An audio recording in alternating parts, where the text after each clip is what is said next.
membahas sebuah teori, yaitu ekspektasi violation theory. Selamat menyimak.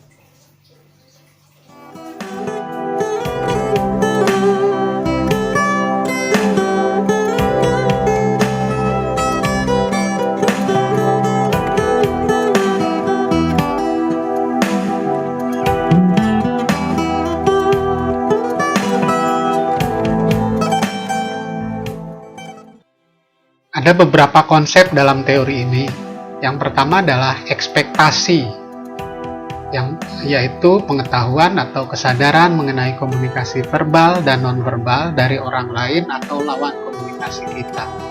Nah, ekspektasi itu ada dua, yaitu prainteraksional atau ekspektasi sebelum percakapan, dan interaksional atau ketika percakapan sedang berlangsung. Ekspektasi terdiri dari dua komponen, yaitu sosial dan idiosinkretik. Ekspektasi sosial berkaitan dengan peran, aturan, norma, dan praktik yang melambangkan budaya, komunitas, atau konteks tertentu. Sebagai contoh, jika Anda berkomunikasi dengan dosen, ekspektasinya tentu berkaitan dengan peran mahasiswa dan dosen, dan mungkin dalam konteks membicarakan perkuliahan. Nah, sementara ekspektasi idiosinkretik adalah ekspektasi khusus dari lawan komunikasi kita. Misalnya, berharap obrolannya tidak terlalu serius atau mungkin malah pengen serius. Nah, ekspektasi ada 3 variabel. Yang pertama adalah aktor, atau dengan siapa kita berkomunikasi. Ini berkaitan dengan jenis kelamin, kepribadian, usia, reputasi, dan lain-lain dari lawan bicara kita. Nah, misalnya kita berbicara dengan teman sebaya, sama-sama cewek atau sama-sama cowok, kita berharap komunikasinya mungkin tidak terlalu kaku. Kedua adalah hubungan atau yang berkaitan dengan riwayat hubungan sebelumnya, perbedaan status, daya tarik, keinginan, dan sebagainya.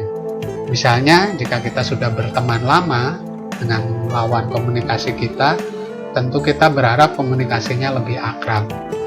3 adalah variabel konteks atau formalitas dan informalitas, fungsi sosial, tugas, lingkungan budaya, norma, dan lain sebagainya. Misalnya jika kita punya om yang juga dosen, nah ketika kita bicara tentang perkuliahan di kampus, kita mengedepankan hubungan antara dosen mahasiswa, bukan hubungan antara om dan ponakan, sehingga komunikasinya ya harus lebih formal. Konsep kedua adalah violation atau pelanggaran. Pelanggaran di sini maksudnya adalah perilaku yang berkaitan dengan jarak, baik fisik maupun psikologis, antara seseorang dengan orang lain ketika mereka berkomunikasi. Semakin dekat jarak fisik, semakin tinggi kemungkinan pelanggarannya. Tetapi jika jarak psikologisnya dekat, jarak fisik yang dekat mungkin tidak akan menyebabkan pelanggaran. Nah, sebagai contoh, seorang perempuan dan laki-laki ngobrol di bangku taman, kemudian jarak duduknya dekat, nah itu kemungkinan pelanggarannya akan tinggi. Apalagi jika mereka hanya berteman atau baru kenal.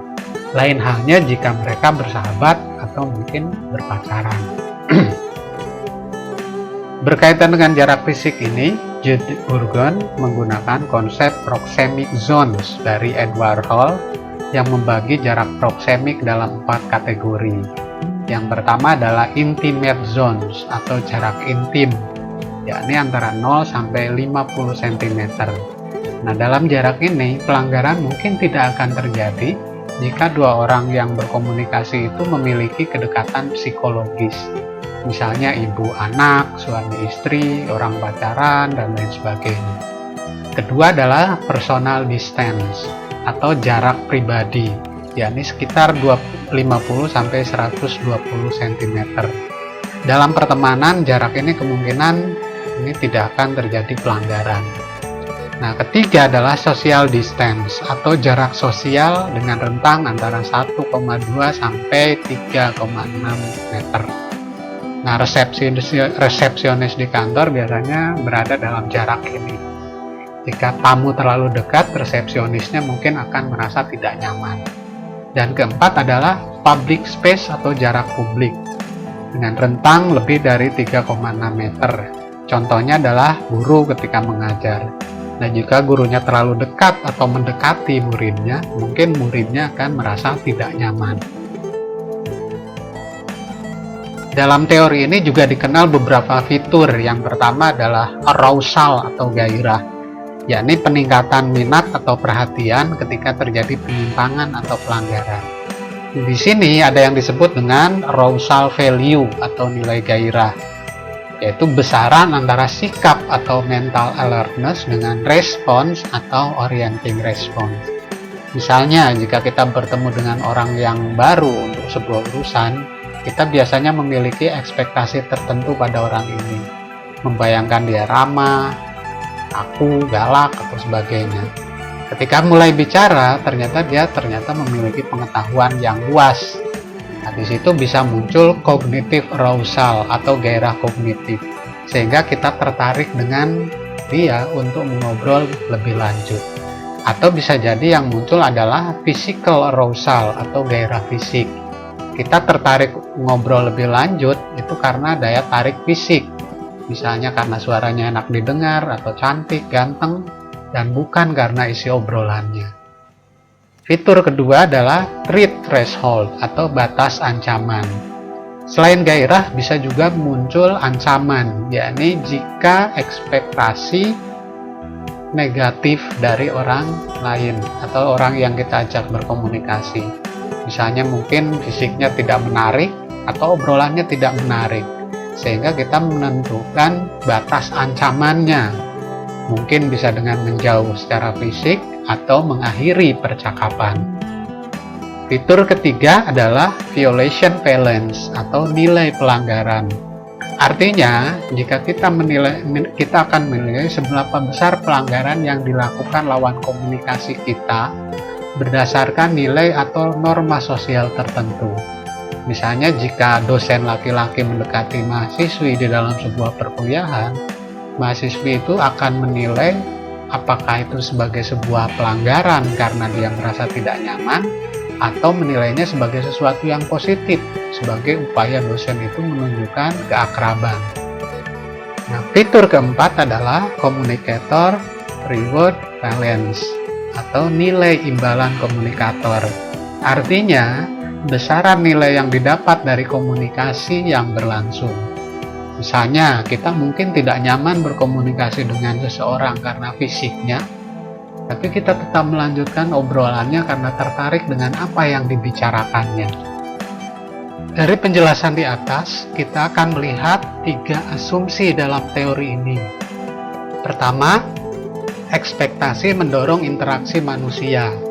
Artinya, ada ekspektasi atau harapan tertentu ketika kita berkomunikasi dengan orang lain.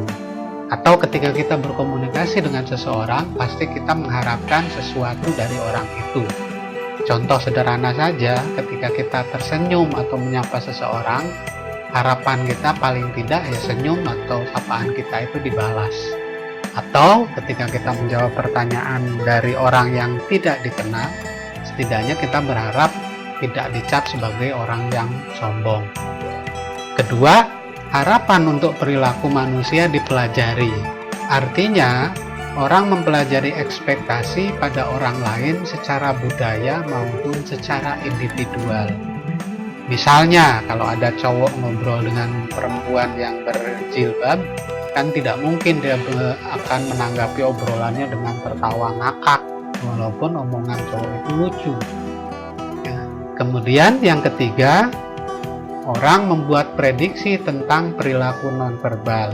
Artinya, dalam komunikasi, kita tidak hanya memperhatikan aspek verbal, tapi juga menilai aspek nonverbal lawan bicara kita. Misalnya saja, kalau lawan bicara kita terus melirik jam tangan, mungkin kita bisa menilai bahwa dia tidak tertarik dengan obrolan dan ingin segera pergi.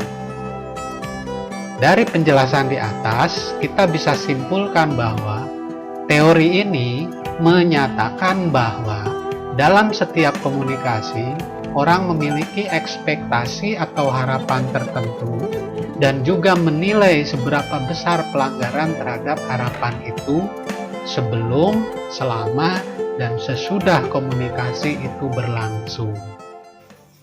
Demikianlah penjelasan tentang teori kita kali ini, yaitu expectancy violation theory.